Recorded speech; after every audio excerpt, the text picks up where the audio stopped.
So essentially what I do is I take standard 2x6 dimensional lumber from, big box store, Home Depot, Menards, Lowe's. This is a bad example. I wouldn't use this one for frames because it's all knotted up. But get a nice clean one,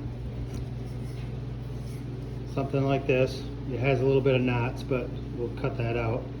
So then I take this piece and I get it milled down so it's nice and true, flat and square. Then I will take my dado stack and I load that on the table saw, and then that cuts the grooves here. So essentially I run that dado stack in here, run this over it, and it cuts that groove in there. Different grooves on each end, so just adjust your dado stack. Then what I do is I'll take and lay it on the table saw, and I have a little thin rip jig that I made.